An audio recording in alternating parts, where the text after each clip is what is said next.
I want to first thank the Museum of Science and History, MOSH, for being our host. This is really extraordinary. Thank you all.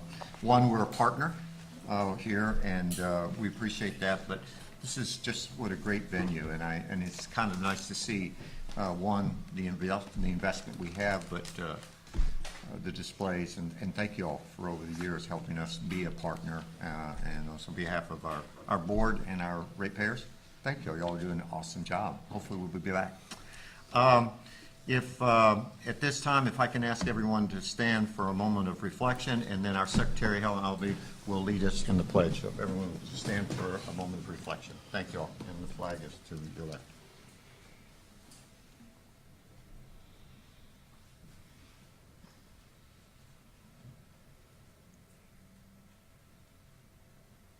Thank you. Helen? I pledge allegiance to the flag of the United States of America and to the republic for which it stands, one nation, under God, indivisible, with liberty and justice for all. Thank you.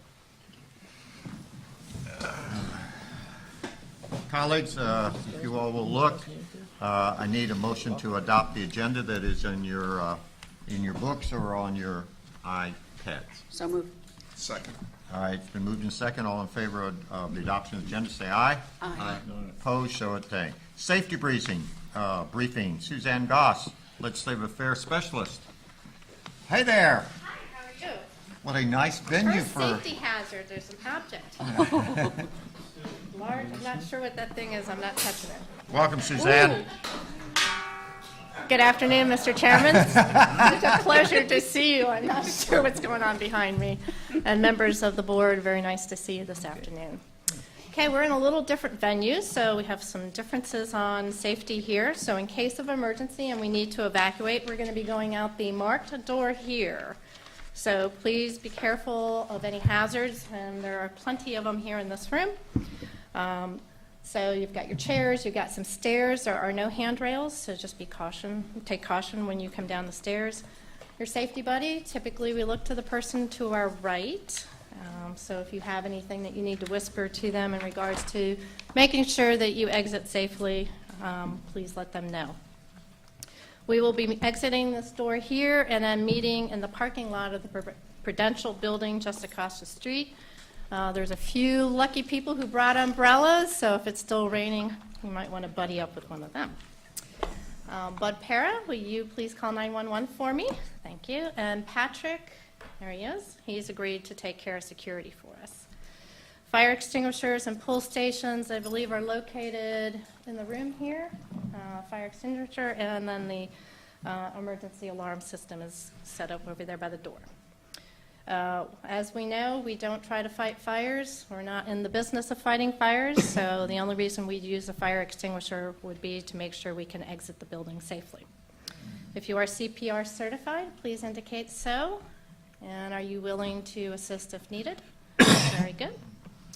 All right, with that, we're going to put our cell phones, according to the sign here, we're going to make sure they're turned off. And if you do need the restroom, they are located outside the store here by the staircase. With that, a little bit about me. Again, I'm Suzanne Goss. I'm Legislative Affairs Specialist. I've been with JEA for 24 years. I currently work under Bud Para in our Public Affairs group and report to Nancy Kilgo, and Director of Government Relations, who oversees federal and state issues. My area of specialty is I manage our state legislative affairs for JEA, and I cover all of the operations for the company. So anything that touches us in Tallahassee, I'm there to make sure that we're taken care of. I also keep abreast of managing emerging water and wastewater issues at the federal level as well. So, prior to my role in the Government Relations Group, I was manager for the Industrial Pretreatment Program for JEA in the city of Jacksonville for about 10 years. And then prior to that, I did a similar role for Pinellas County Sewer System for about 4.5 years down in the Pinellas County Clearwater area. And I also, for about 1.5 years, was their primary microbiologist as well. I stay very current on the environmental issues that are associated with our industry, by a number of different trade associations and targeted organizations that we are members of. My most honorable position was I just completed my role as past president for the National Association of Clean Water Agencies, which is an advocacy group based in D.C. representing the largest utilities across the country in the wastewater industry. My background, I have a Bachelor's of Science in Biology Pre-Med from Allentown College of St. Francis de Sales, which is a small community north of Philadelphia, Pennsylvania. And I have a Master's of Science degree in Plant Pathology and Agricultural Microbiology from West Virginia University. A little personal history. I am married. I'm going on my 11 years of wonderful marriage. I enjoy cooking, gardening, traveling. I love baseball. It's probably my most interesting sport that I've admired since a child. And I also love to spend time with our cats.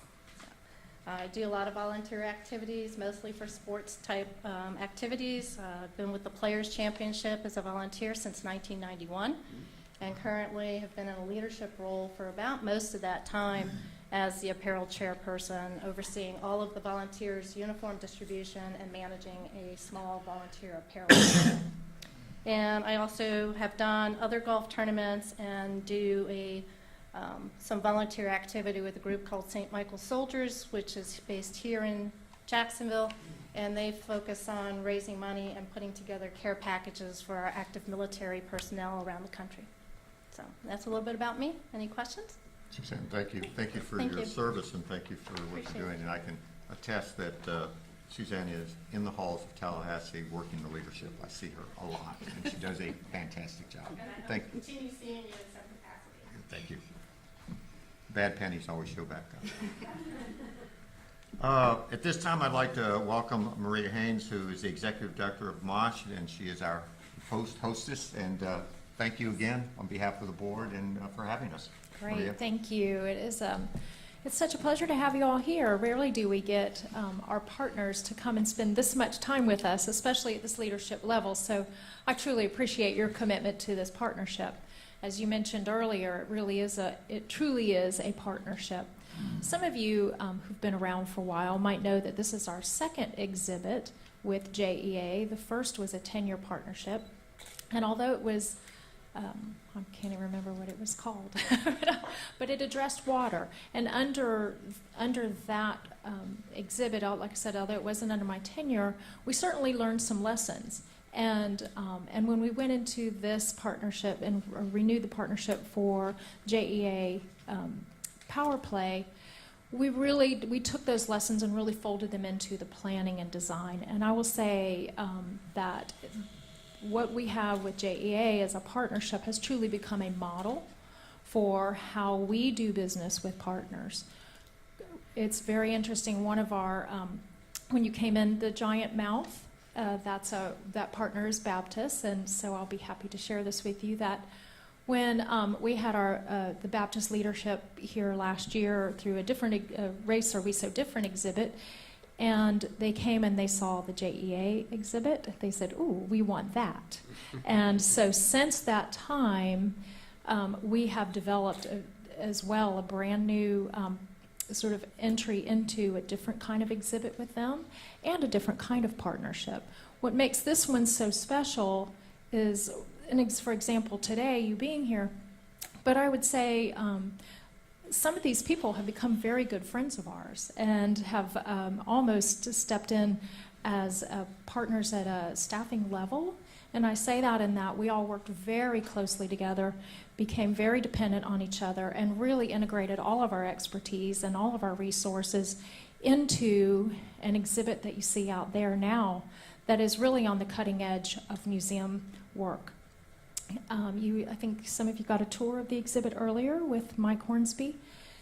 He pointed out the exit game, where we are actually now using technology to measure impact and what happens in the exhibit and what information are people taking with them, which was one of the goals that we started out with when we first entered into this partnership. And what did we want to happen on the exhibit floor? That people would change behaviors, that people would be taking away something literally from the exhibit. So we have now using technology, found a way to help measure that. one of the other components of the exhibit that Mike may have talked to you about was the game, and we're able to measure impact through the Power Play game. So these are new technologies, new ways that museums are learning how to work with their visitors and measure visitor impact. But through our partnership with JEA, we are actually being a model for the state as well. So I want to thank you all so much for being here. I want to thank you, Jane Upton, especially. You've been such a great friend and such a great leader in this whole process. And Ron Townsend, I think it was under your leadership that we first started talking about this proposal.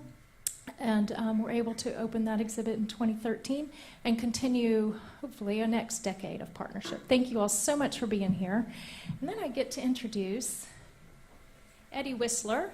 Eddie is he's been with us for 3 or 4 years now? But his name tag is wrong.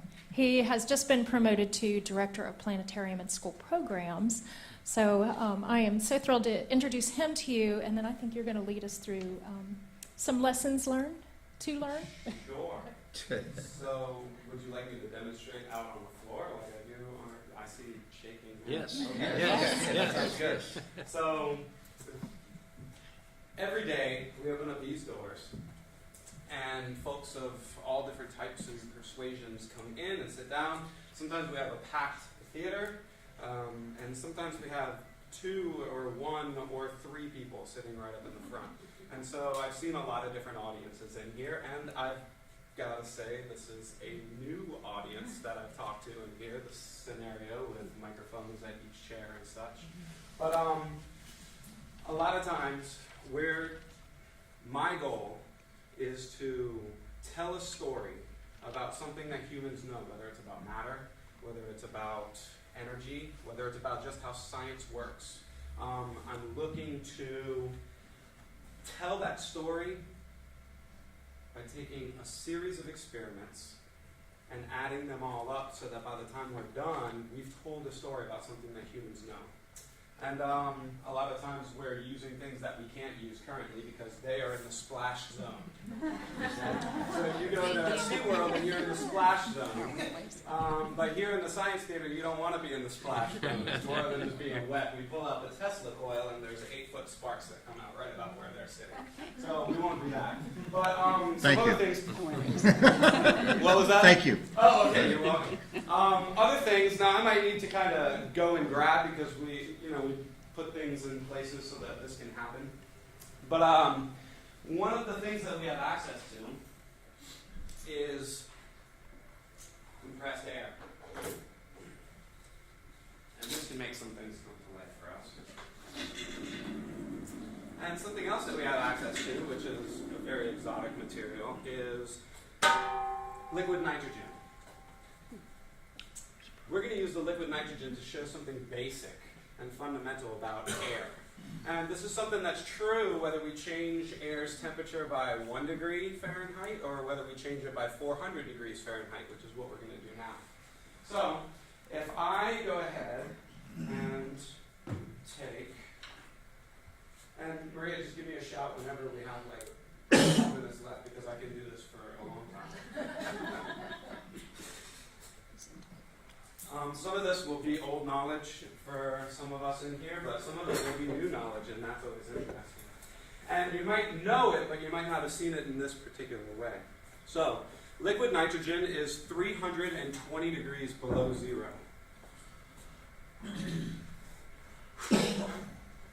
And little balloons are difficult to blow up. I've gotten pretty good over the years, though. We've trapped air inside of this balloon, right here, and it's imprisoned. It's not going anywhere. But one thing that we want to do is we want to change the temperature of that. And this is the kind of stuff that we could do for our audience on a regular. This is just one of many interesting things that we can do. So, we'll put on some protective gloves just in case, and get these right back here.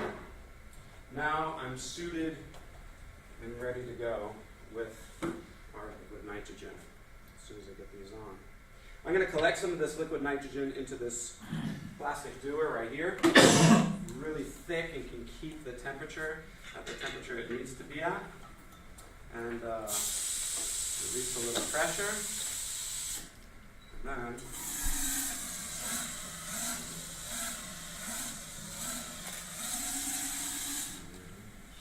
it's neat, right?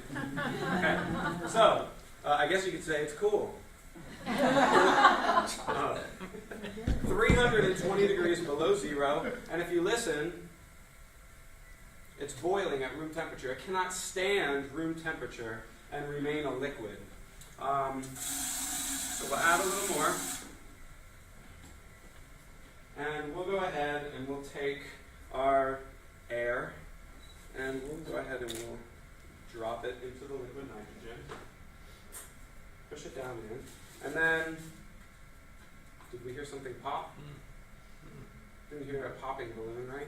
Lots of people think that when you lower the temperature and put a balloon into something so cold that we would get popping, but we don't. We hear something else, it's like crinkling, something like that. But what we don't get is popping. Instead, what we get is, does anybody want to take a guess? Shrinking up. Anybody else? Ice freezing. Indeed, shrinking up is what we get. Because air and any other gas, when you cool it down, actually contracts. Now this is 400 degrees colder in here than the room temperature. And so this is heating up by 400 degrees. And what do you see happening to the balloon? It's coming back. Same amount of stuff inside of here as before. Only if I make it colder, it contracts, and if I heat it up, then it expands. Now, this is just how air responds. This is how any gas responds. But the application of this is, you can apply this in 1,000 different ways. And so this is the connection that I want to make. Something simple and observable that you can then extrapolate into. You can use this information. Knowledge is power, and you can use this information to make hot air balloons, or understand why you shouldn't stand over an oven when you open it up. Why you can't close an oven airtight, because the air inside of there, as you heat it up, will expand. You have to give it a vent somewhere to go. So there's design principles that you need to understand this for. So that's neat. Now, something else that's interesting, and I can use this right here to show you something that all I have to do is just put it on the floor, and we'll be able to see. Okay, so I have a liquid. By the way, most things are frozen at 320 degrees below zero, but not nitrogen. It just condenses into a liquid. If I want to freeze liquid nitrogen, then I need to crank the temperature down to 345 degrees below zero. So it's just that different things have different melting points and boiling points and so on and so forth. So for this stuff, if I feel the floor, it might even feel cool to the touch. But for liquid nitrogen, this is a sizzling hot skillet. And so when I empty it onto the floor, we actually get boiling. And they are now worried about their feet. But you should be. And so here it is, boiling away from a liquid into a gas, and it's in the air that we are breathing currently, and we have about 20 seconds until everybody in here passes out. What's that? No, just joking.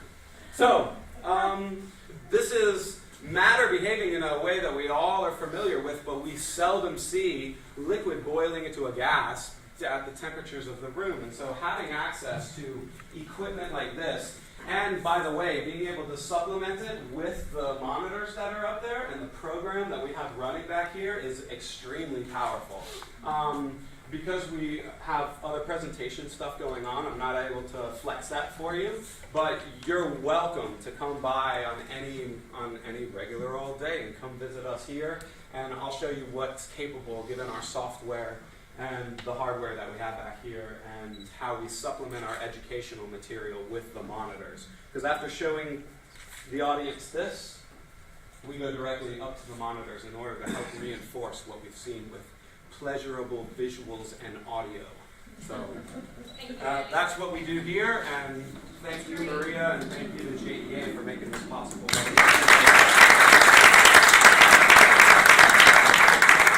Thank you, Eddie. Maria, partnership, how many folks do you have come through here? I'm glad you asked that. I'm so glad to break away from this microphone. So we serve about 165,000 people a year. Whoa. Students, last year we served 42,000 students, and that is curriculum-based education programming that for homeschools, private and public. We have 2 contracts with Duval County Public Schools, and through just those contracts alone, this year it's for 14,000 students, and those are directly tied, that's program directly tied to curriculum. Eddie and his team in this space deliver the majority of that, of those programs right here in this space. So you all know that, well, maybe some of you know, this space seats 100 students. Eddie, since September alone, how often has this space been filled Just in this month, filled to capacity. I mean, really, it's 3 times a day.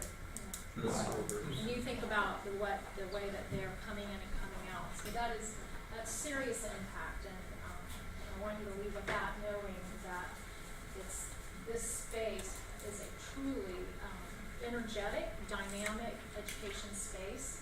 One of the things that I wanted to And I was gonna add to that, and this is the last time but it's not just for students, but tomorrow we're actually teacher workshopping, and so there's adult education that's happening in here as well. So that is exactly right. We do work with teachers on a regular basis to help them to integrate informal science learning into their classrooms and use MOSH and the resources that we have to supplement the work that they're doing in the classrooms like that. So again, thank you very much. We appreciate you all being here today, and I'm going to scoot so you Maria, can get just on one with your question. business. Oh, yes, This sir. is called the JEA Science Theater, is that correct? That's correct. Thank you. Yes. Very good. Okay. I will say, James, That's why you get the big bucks. is very visible, correct? All right, it's a pleasure to meet you all. Thank you, Maria. so much, Thank you, Maria. Thank you, Eddie. Appreciate it. Thank you very much. Comments from the public? Do we have any cards? All right. President Bishop is not here, so we will move on to Roman numeral 3 for the board. You have in front of you is your consent agenda. Items Roman numeral A1 and Roman numeral 3A3 require actions. Items 4 through 6 are provided for information. If I can ask for a motion for Roman numeral A1 and A3 after motion. And also I'd like to state that Roman numeral 3A2 will be deferred until the October board meeting. And so at this time I'll ask for a motion. We've already done A1 and A3. So For all in favor, say aye. Aye. And Roman numeral opposed, show it passed. And Roman numeral 3A4 through 6 for information. So moved? So moved. Second? Going right there. Ladies and gentlemen, we have approval of the board minutes of August 19th. Action? We did that. All right, let's go to strategic. On the strategic decisions and actions. Mike Ross, you are up for the bi-monthly operational presentation. Sir, welcome. Sure. Thank you. Good afternoon, Chairman, members of the board. See if I can do this looking backwards this time. Miss the monitor. So I'm up first for this report, followed by Brian and then Monica. Talk about the electric business, Ford Ops report. Go through pretty quickly, highlight what's changed in the last few months, and certainly answer any questions you may have. As you know, we always start with safety, when the button works. There we go. Okay. Yeah, we're, the same story here we've seen pretty much throughout the year. We got off to a very, very rough start first couple of months of the year. Recordable incident rate in October this past year and the previous year up at 4.0. And of course, our goal is 1.2. We have brought that down throughout the year, but have continued to struggle to get down to our goal of 1.2. Recordables year to date are at 42. I think we're actually at 43. That compares 10 higher than 32 this time last year. We're basically running twice our goal of 1.2, so we have a lot of work to do here. As you notice, in October of both years, we started out very, very high. A employee committee got together, and we have set up this month as the JEA Safety Commitment Month. That's something new for us. Instead of one safety topic a month, for example, we've got 4 over 4 consecutive weeks, and that's accompanied by some material, some strong leadership out of the senior leadership team. Paul sent an email to all employees a week ago Monday. So we're trying to wrap up this year, which was a disappointing year, with some good momentum, and head into the month of October and the first quarter of the new fiscal year on a positive note. The safety team is exhibiting some really solid leadership. Bruce Dugan, Leah Green, the storeroom, so people working in the storeroom environment. So there's where we end up with some of those reportables. Let's see. Taking a look at the electric system costs through 11 months. We are in good shape on the $91.99 per megawatt hour total, favorable to budget by $3.48 per megawatt hour, and a good buck or two below where we've been running the last couple of years. Fuel at $41.37 is better than budget, and it's better than the fuel rate of $43.60. Once again, fourth year running, I believe. But up over the fuel expense per megawatt hour, as we've seen throughout the year, is up over where it had bottomed out in 12 and 13.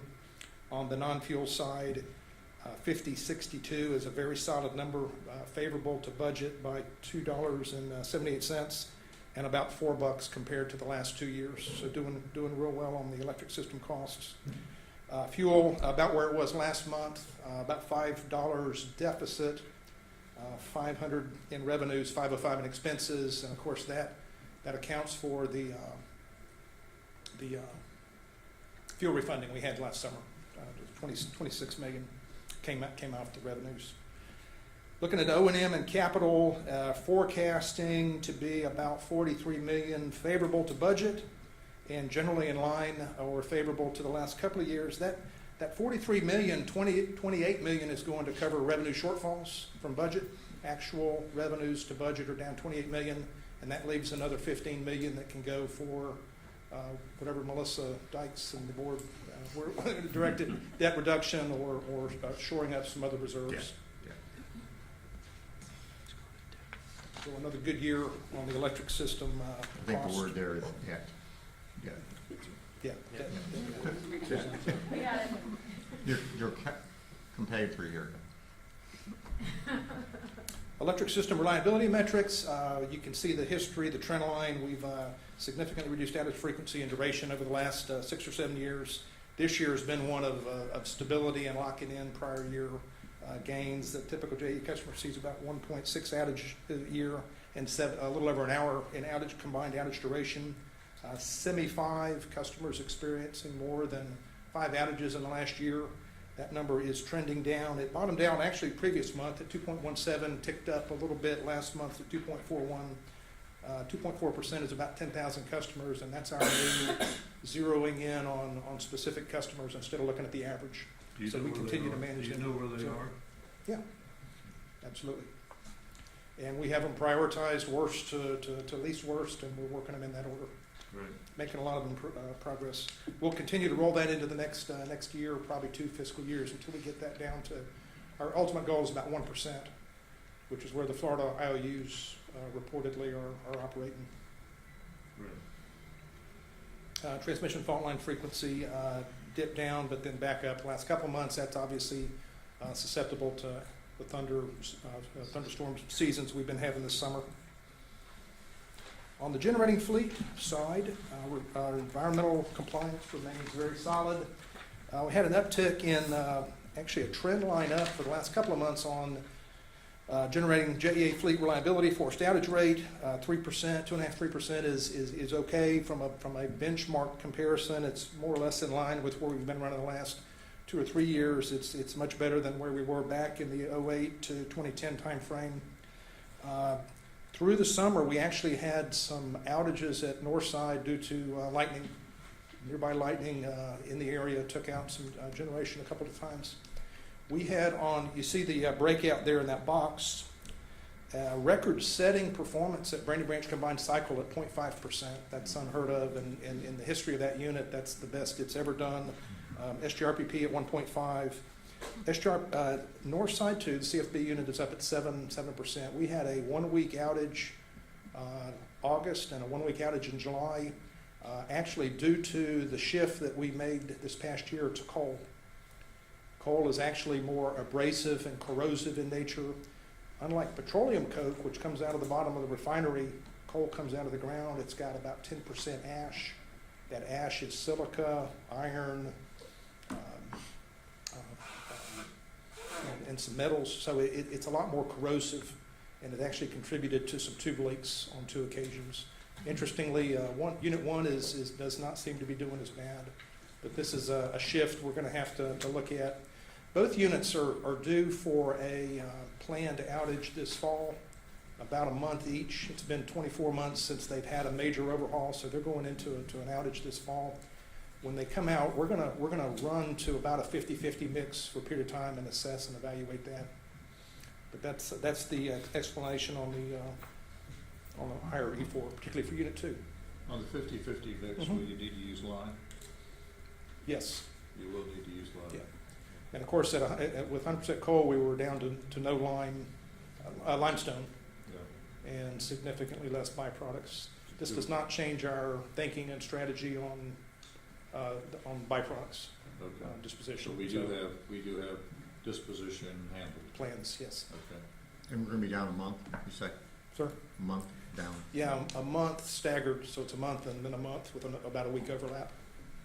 And these are in the plan and accounted for in the fuel plan, the fuel budget for next year. You know, we always look out and layer in our planned outages when we're projecting fuel going out.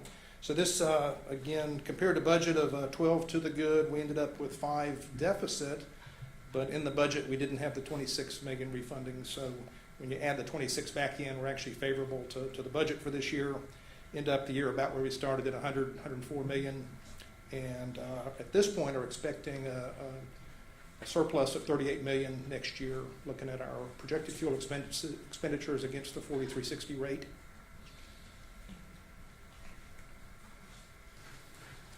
And the final slide is the financial performance.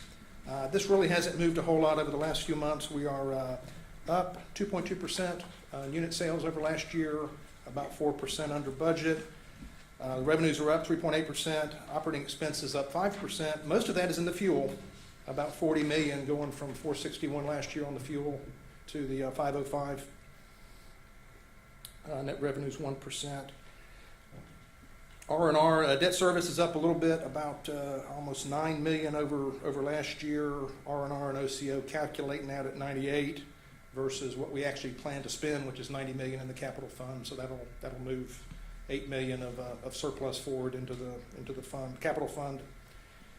Solid debt service coverage, 2.5. Liquidity good. Continuing to target about 212 million debt reduction this year. And our last slide is the.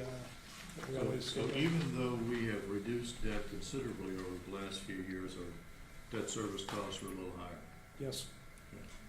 Mike, what are the likelihood of this last slide here, of this bar chart, us moving a little bit left? I mean, basically, we're going to be there for the next 5-10 years. It depends on others moving to the left, or rather to the right. Right. Yeah, to the okay, right. But there's Yeah. not, We certainly are projecting flat and stable rates Mhm. moving forward. There is an opportunity to bring the fuel rate down. It has for 3 or 4 years in a row given us enough money to do refundings. Every year, you know, we need to evaluate that as an alternative to Okay. running that rate down a little bit. So that would be an opportunity for us to move down. On the base rate side, I think we're about where we need to be, and I do think others will likely be coming down. And I might add, like, the two there, FPO and Tallahassee, are extremely sensitive to natural gas prices. So, Yes. Mhm. you know, a dollar move up in natural gas prices, we would absorb certainly on the solid fuel for the next number of years. but would have a direct impact in increasing their pricing. Okay, thank you. And gas came up hard this winter with the cold weather and really hasn't rebounded, even though inventories have come back up. Price of gas is still up. Today I saw over $4. So, and others, every month or so you see announcements for projected rate increases, different places. So we're in a good spot. We could be lower. Obviously, prefer to be lower. Doing what we can do to control costs and pay down debt. Like that. Thank you. Brian? Brian, anything? Mike? Thank you, Mike. Appreciate it. Welcome, Brian. Okay, we'll do the op report on the water wastewater. We'll start off on the dollars per kgal. We're at $4.01, the forecast to end this year on water, and it's $7.72 per 1,000 gallons for sewer. Both those numbers are significantly lower than budget and also lower than our target FY12. The greatest contribution to that is the lower cost. Our sales are down slightly compared to budget, and certainly lower than sales in FY12. If you go down to the bottom, you look at our O&M costs are expected to be $121 million. Highlighter, our budget was $131, so $10 million lower on O&M. Probably most importantly, look at it's steady with FY13. So we held O&M constant, and any time you can hold the expenses constant or lower, that's a great move. And then look at capital, and we'll talk a little bit about our capital. Our O&M, our capital expenditure forecast is $80 million. Our budget is $110. Last year was $101. And we've talked about in the past, had several questions 2 months ago on capital. Melissa Dykes did a real good job in the Finance and Art Committee with 7 board members present on going on a nice presentation on enterprise asset management from the bottom-up approach of how we look at make sure that our system is being well taken care of, and also from a top-down approach, looking at performance indicators. Even with that, which we do feel like we're good, we also understand that in FY14 we have a lot of projects in engineering, and we'll see them go more in construction next year. And the large construction actually will be in FY16 and 17 with expansion of our wastewater plants and water plants. So we'll see our capital will continue to grow, noted at the bottom left, primarily due to capacity needs, but we'll see it grow. In addition, we believe we'll spend more money in reclaim. St. John's River Management District and some of the initiatives we have, certainly we're going to see more reclaim, and we have presented that to the board. And we're having a program on large diameter force mains, gravity mains, to try to get ahead of the game. With pipes are supposed to last 30 years on the books. I meant to check with Janice if we depreciated 27 years or 25 years. That's the life expectancy on the books, but really the economic life expectancy of pipe are 40, 50 years. And we have had several incidents where pipes have not made. Developers install and maybe only making 15 or 20 years, so we're going to try to get ahead of that and make sure that we don't have any large outstanding expenditure in the future. And then if we have more questions on that when we're done, we can go through some more if we need to. Next slide. These are the performance indicators to show that the system's running great. Top is our target was 450 water main customers impacted by water main outages. This is fully out of water. And we're at 4457, so we're going to be right at that target this year. We were doing real good. We had a rough couple months in the summer, which traditionally summertime is the toughest on water main outages. We had 4 critical outages that stick in my mind, Paul's mind, and maybe a few other people in the room. We had it that impacted critical customers in the stadium, 2 hospitals. These are the PVC pipes that I mentioned that maybe 15 or 20 years old, were supposed to last 40 or 50. On the paper 30 years, but economic longer. So we're looking at a program to focus on these critical infrastructures to make sure we get ahead of the game on those as we go forward. The next right is more like power quality on the electric side. It shows pressure in the system. We have 101 pressure monitoring stations around the city that we put in late 90s, early 2000s, and we monitor to make sure we have 30 PSI or greater. If you drop lower than 20 PSI, then that's inadequate. You're supposed to do a boil water notice. But at 30 PSI, people started seeing the impacts, even 40 PSI. And we can see that we have made tremendous strides in that as we go forward. Had a little blip in the month of July and August at the bottom right. You can see that. In addition, we're going to refocus that monitoring to look at the critical customers, whether it's hospitals, stadiums, large industrial, commercial customers, or other critical bottleneck areas, and make sure our monitors are right next to them. We can't put it at the meter because we need a voltage to measure the pressure.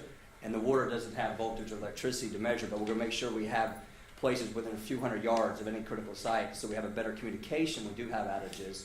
So we're working on that program right now to expand. We won't have 101. We might have 130, 120 monitors as we go forward over next year to develop a baseline. So we would develop a new baseline. We might even increase the measurement from 40 psi, so people might see a little bit of a blip in the water pressure, which might not impact you so bad at your house, but it might impact an industrial customer that needs water pressure going up vertically or needed to pumps that need a certain amount of pressure.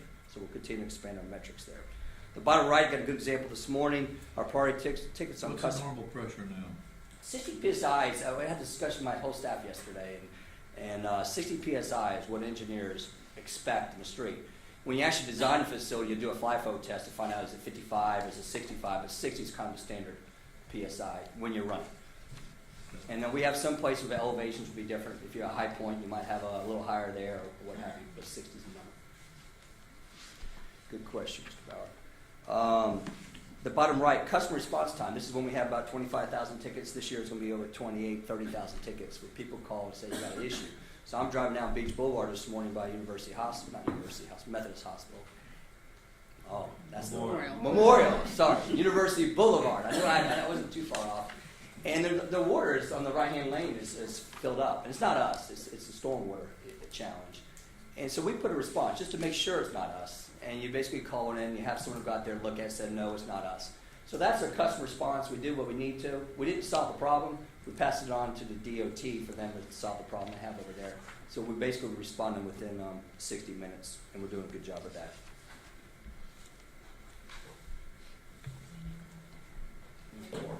The next one on compliance, environmental compliance metrics, the CUP, the St. John's River Management, our Conceptive Use Permit, we're at 103 million gallons a day average. Our permit's 127, so we're fine there.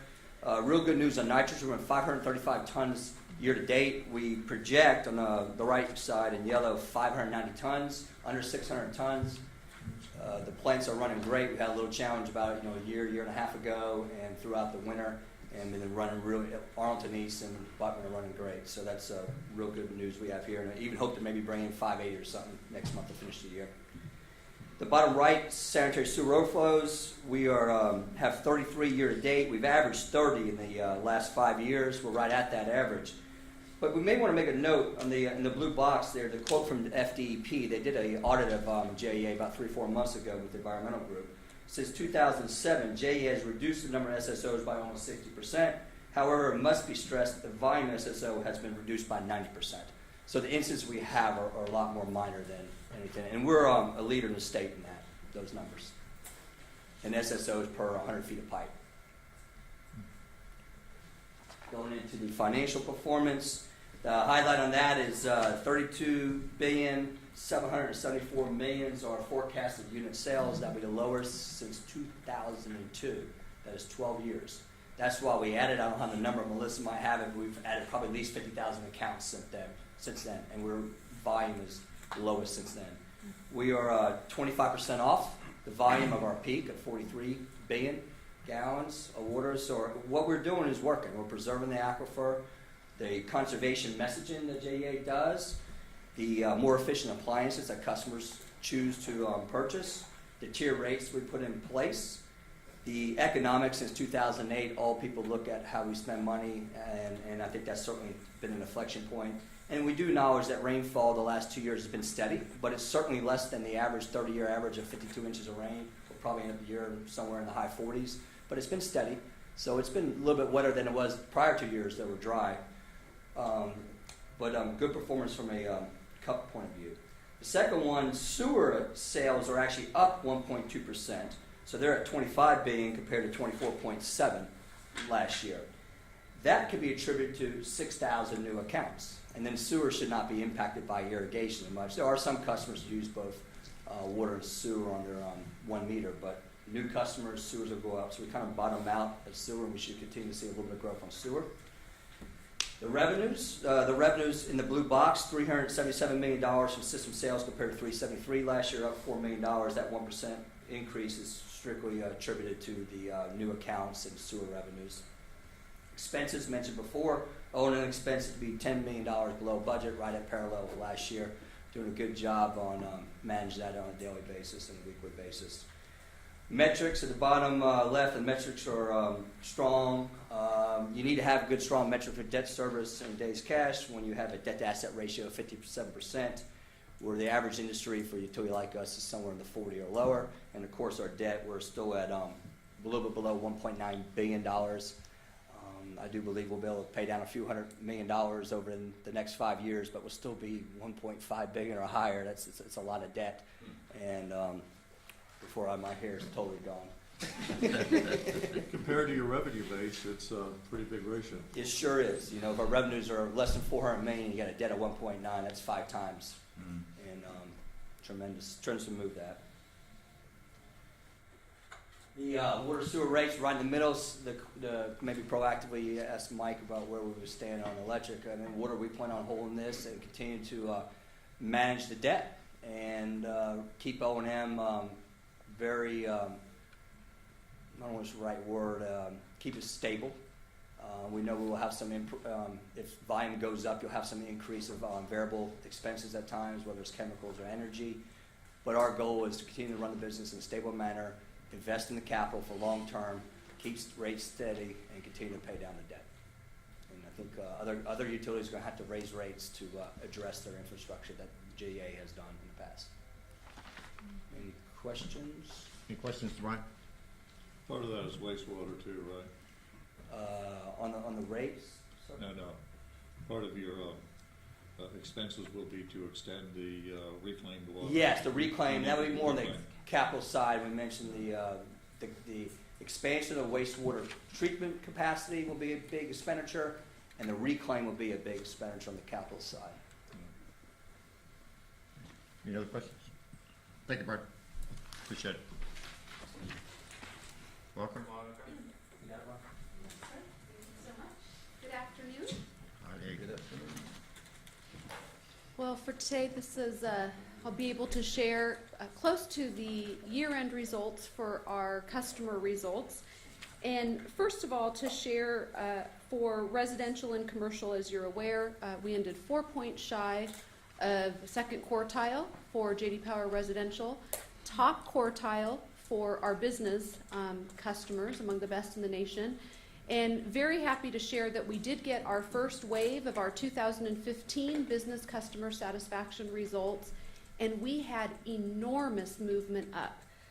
We had over 40 points of positive movement for the overall customer satisfaction, over 100 points from where we ended in fiscal year 13, and are sitting squarely in the first quartile for our first half of our business customer satisfaction. So really proud of that movement. And next updates, you'll have a clean slide, and we will start our 2015 and our new data moving forward. For our next slide, as we go to our customer solutions participation, this is actually a very exciting slide, because if I were preparing this slide as of noon today, every single one of these items would show our annual goal met. And I really want to call out our budget bill, or our budget bill program, because this was one that 2 months ago we thought for sure we were not going to meet the goal. I challenged the team. I really take my hat off to Jane Upton and her team, and Richard Vento and the customer solutions team, because they took that challenge. They looked at what we can do, and in 2 months we have had the same number of customers sign up, almost equal to the previous 10 months. And in pointing out and sharing, remembering that our JEA customers who are on our My Budget program have almost a 100-point higher overall satisfaction with JEA than those not. And so we're real excited about that, and that'll be a big focus of our strategy in 2015. We have a good baseline and awareness of the optional programs that our customers really enjoy and that have higher satisfaction, and really those percentages where we have an opportunity to have higher participation in comparison with the national benchmarks. So that'll be a big focus for us. But really proud of the team and the movement. You'll remember when we started the year talking about some of these goals, they were really stretch goals. It was the first time that we really had goals for some of our participation. And so this is a real great success story, and we're continuing to move forward. Monica, would you remind me what the budget bill participation program is? Yes, that is a levelized billing program. Okay. So what we do is we take, essentially in simple terms, we average, if you will, customers' last 12 months, Gotcha. and it's more levelized versus the big swings. That also gives us a lot of movement in customers' perceptions on price. So while it really fits in more into the choice and the be easy to do business with and billing and payment options, it also gives a big lift on price because they're not seeing the big seasonal swings with the summer and the winter. Our next slide for our electronic payments or our billing and payment solutions. Again, we've seen really positive movement here. We started the year at about 56% of our customers using electronic methods to pay their bill, which is significantly above the IOU national benchmark. But again, we had good movement and are at 59%. What is the IOU average? Just About 51%. 51, okay, wow. First contact resolution. This is an area, again, we set a pretty aggressive goal. If you would look at how J.D. Power measures first contact resolution, we are at or above the national average, but we set a more aggressive goal for ourselves in this regard. And we have not had the movement we've wanted to have through the years, but we have found some good nuggets that we're really working on. You'll see that August was a really strong month for us. We improved almost 10 percentage points in every channel. And so we're continuing to put that focus to move forward. And this will be another significant area of focus for us in 2015 as we continue to look at how to earn our customers' loyalty.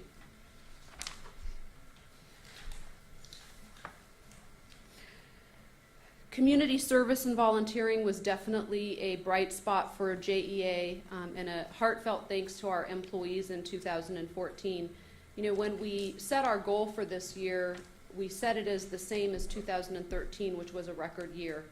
And because we really thought that was remarkable, how, you know, to even meet that would be remarkable. And we surpassed it by almost 200 or more than, yeah, almost 200. And so a lot of great focus there. One of the things that has really made a big difference in our employee volunteering and engagement in volunteering is we formed an employee committee, and we have representation from every part of the organization, and they meet and they identify those volunteering activities, and they go out and they recruit their peers to help work and volunteer in the community. For communications, again, a very strong year. We increased our communication awareness in both the residential and business market.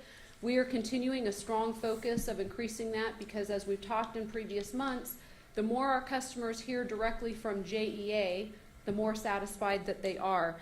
Since we last reported out, we did launch 2 new electronic newsletters, one for our residential customers, one for our business customers. I will share that it was our residential electronic newsletter, for those that we have emails for, that skyrocketed our My Budget or our Budget Bill program results. And so I think that really shows the target marketing, that these are the customers that are looking for the electronic channels, and that's working quite well. We've also put a lot of focus on our communications and in our messaging, recognizing our opportunities and price, where we let our customers know through our bill envelopes and different messaging that JEA's residential electric rates are 7% below the national average. And so that was a key message that went out with bills, I believe, last month. Again, we look at our receivables and our write-offs, which are still doing well below the national benchmarks and the national average. And then finally, on the continuous improvement slide, I'm certainly not going to talk through all of these. A few items that I will highlight. I like putting this on here to demonstrate that even though we're focused on our metrics and we're moving forward, we have a strong focus of continuous improvement and continuing to drive forward to improve our customer experience. IVR and JEA.com improvements, a lot of focus in the last few months on that, specifically to feedback that we saw from our customer surveying and our first contact resolution. Customers can now schedule their payments on JEA.com. We are in the testing stage of customers having the ability to pay their deposits over the phone, which has been a big concern for customers and an issue for our first contact resolution, because they sign up for service, then they have to hang up, then they have to call, or go pay a different way, then they have to call back, and so we're working on getting that resolved. We kicked off our United Way campaign. I don't know, for those of you that are on Facebook or Twitter who got to see some of the senior leadership team kicking off with shaving cream and blindfolds. We did have fun with that, and so we kicked that off. Also, a lot of new movement in our electric vehicles, car demonstration, and electric rebates will be coming. Electric vehicle rebates, we'll have some announcements on that in the near future. And then continued work on our website, of improving our website, increasing our social media. I shared about the electronic newsletter, so just a lot of activity going on to really keep our focus on earning our customers' loyalty. Any questions? Any questions? Wonderful report. Thank you. Fantastic, thank you. Really appreciate the detail on the improvement page of all the things we're doing. We can't rest. Got to keep going. Thank you, ma'am. Appreciate it. Colleagues, let's see, where are we? Any new business? Any other new business from my colleagues? Hearing none. Old business. No old business. At this time, colleagues, I'd like to turn the meeting over to our EPA Committee Chair, Lisa Weatherby, for a report on the September 9th, 2014 EPA Committee meeting. Thank you, Madam Mike. Vice Chair. Thank you, sir. The EPA Committee, consisting of myself, Wyman Winbush, and Hussein Cumber, met on Tuesday, September 9th. At this time, I'd like to call for a motion, second, and a vote to approve the minutes of the August 18th. So moved. All in favor? Aye. Thank you. The committee was provided an update on several items. The first being the outline of JEA's comments to the EPA on the Clean Power Plan proposal. Section 111D, EGU existing source performance standards for greenhouse gases. And I guess at some point I'll be able to say that 3 times fast, but I'm not there yet. Topics included what JEA likes about the Clean Power Plan, our general concerns, comments about the energy policy, comments about the EPA's proposed 4 building blocks. And there was some lively discussion around all that, as you might imagine. Also, we received an update on JEA's symposium on the EPA's proposed rules on carbon reduction. The symposium will be held on Thursday, September 25th at 8:30 a.m. at the Jacksonville Main Library Conference Center. And finally, the EPA committee is scheduled to meet on October 10th to review JEA's comments to the EPA prior to submission. But Paul, I believe you told me that comment period has been extended to December 1st? December 1st. December 1st, just FYI. Thank you, Mr. Chair. This concludes the EPA committee report.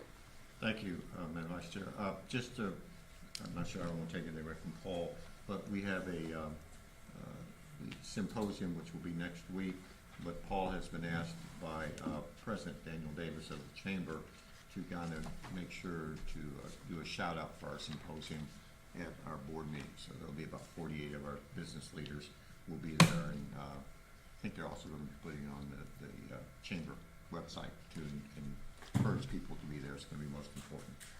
At this time, we're going to turn it over to our Managing Director, CEO. Paul? Thank you, Mr. Chairman. I have several items just to update the board on. I think that just in following up with Vice Chair Weatherby's comments on the Clean Power Plan, during the conversation and the lively discussion that we had at the committee level, I would just like to report out to the board, and we did go back and check the record. At no time did we have any discussion on the politics of the plan, and we have no intention of engaging in the politics of the plan. This is really a rulemaking process, and it's a regulatory process that we are seeking to provide information to our community to policy makers both within our community and statewide to help try to shape the best possible outcome for our ratepayers in our community and for Florida. And so that's the process we're involved in. We have also very intentionally and specifically decided not to participate in any debate that might occur on the science. This is not our job. We're really looking at how this rule might be implemented to the best case for our customers and our community. It is going to be delayed, as Ms. Weather pointed out. I would say that as of this weekend, in a discussion with Assistant Secretary of EPA in the air sector, he indicated that they had received 700,000 comments to date. They expect to receive 4 million comments by the closure. And with this extension, I'm not quite sure how many more might pile in. Now, again, a number of these are just, everybody send in the same letter, but I would think many of them are very substantive in terms of the form. So the EPA then has, according to their own timetable, March 1st to assimilate all of the comment and to finalize internally the plan, pass it to the Office of Budget Management, for them to score in order to achieve the June deadline that has been imposed on them, or their self-imposed deadline to publish the final rule. A couple interesting things on this point in terms of cleaning. It really is targeted at coal units. I did find out in a discussion that our port now is importing fly ash from Europe, and one might say, why would you be importing fly ash, a process of the electric generating process at coal plants? Well, because our fly ash, it now stands, is so clean and pure, we've taken out so many of the chemical constituents in our scrubbing process that it is no longer as efficient in the cement making process as the fly ash from Europe. So we are now importing fly ash into our country because our fly ash is too clean. So we are, contrary to the public record of perception here, it's an interesting phenomenon to watch as we go around the globe on this issue. Important. We did have, and I do have to point out, we did have a rather lively debate from one of our customers at our last meeting. There was a good number of accusations. I just share with the board that we took that very seriously, spent several hours with that individual at that point in time, and then follow-up time, and we've done about all we can do at this point. So we took that very seriously, as we do with all of our customer questions and issues, and dealt with it in a best possible manner. And my hat's off to Monica and her team, because they did an outstanding job. We have the St. Johns River Water Management District. We had a lively discussion at our last board meeting. We have had several meetings with the district staff since then, and I would just characterize discussions as moving forward very positively and very constructively, and I think that's a good thing for our community. We do have Southside Generating Station out on the market. It is in the bid process. We went out shortly after the last meeting, and the process is going to run to the first week of October, soliciting bids from the community, and have informed all of those firms and individuals that had expressed an interest over the last period of time that we are open to taking bids again. And I think on one final note on activity, on our safety plan, the kickoff in September, share with the board, and maybe we'll bring some of those videos in the next board meeting. We really engage the employee population, and one of the challenges that we've had with safety is really having those that have had an injury talk about it, essentially give a testimonial. And we had 3 wonderful employees step forward and share their story of how they took their eye off the focus of their work and how they got injured, almost little reenactments in some cases. And I think that's a very powerful statement, and I thank those individuals for coming forward. A couple things on the calendar. We have the Energy Authority up later this week in terms of review, and as we get closer to having final numbers, we'll be reviewing with the rating agencies in December, so we've got to get that on the calendar as well any feedback and plans, you can let me know, and Melissa know would be helpful. And that's it, Mr. Chairman. Thank you. Sheriff, Yes. do we have a current agenda for the September 25th meeting? Yeah, yes, for the symposium, yes, Yes. yes. I will get that out to you today. Okay. And can I ask another question?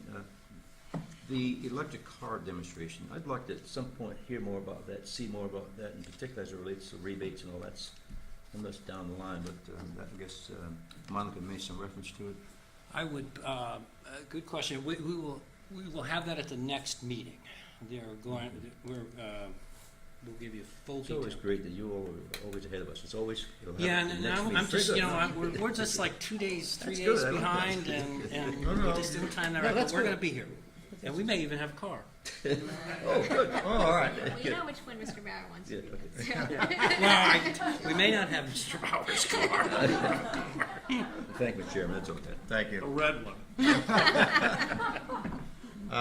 I just have two points on from the chairman's report. First, Paul relayed on the, as you remember our last meeting, we had shared back, there was sort of a little bit of contention between us and what the St. John's Water Management District was proposing. We thought they were a little strident, a little inflexible. Those are all the good things we said. So after that meeting, while we were sort of talking about what we'd like to see happen, Helen met with our staff and said that she very much would like to get more engaged, not only as our secretary, but this is something that is personally to her. I think it's probably because over there in Springfield, the vast majority of the aquifer is sitting under her home, so I think she probably sees this on a personal basis. But what happened was, as Helen was saying, I want to get involved, about the same time that she was meeting with staff who also happened to be meeting with the Water Management District, all of a sudden as the Water Management District folks started stepping back and being a little more flexible. So I just want you to know is one person can move the needle by virtue of the fact is our secretary wanted to become involved. We are finding ourselves that communications is in fact working. So Helen, it just goes to show by just using your name, we're already making progress with the St. John's Water Management District. So Happy to she help. she is going to head up this whole area of best practices for the Florida aquifer. So she's going to sort of take that, and to our colleagues, she will be reporting back the progress that we're doing, keeping us posted. But also Helen will sort of also be working with staff to be our contact with Water Management. So we're making progress just by virtue of using Helen's name. So we're going to continue that. Big, impressive. Just throw Helen's name out there, and all of a sudden they back down. That was good. The last part is, again, I wanted to thank Maria and the MOSH staff for allowing us to be here today. Great venue. I would hope that we can be back, but I also want to, two things. One, talk about the partnership. I think this is really important when you talk about the number of people who are coming through. The JEA Science Theater, which my Chairman Emeritus talked about as he read it on the door. But also, I think is that, again, we're always looking for continuous improvement. This partnership, as we started early, and seriously, I want to talk to Chairman Emeritus Townsend. When he came in about a year and a half, 2 years ago, he kind of said, isn't there a way we can tweak this? We're doing all this stuff, but nobody knows what JEA is doing, and we're having this kind of investment. And I'm going to say to Ron, he, behind the scenes, worked with Mosh, he worked with Jane, and what you see is, one, a better product, two, a better partnership, and more importantly, increase in the folks that are coming in. So, John? Thank you. Jane and her staff did all the work. All I did was ask the question. We got it done. So, colleagues, anything else to become for the board? Hearing none, we are adjourned. Thank you all.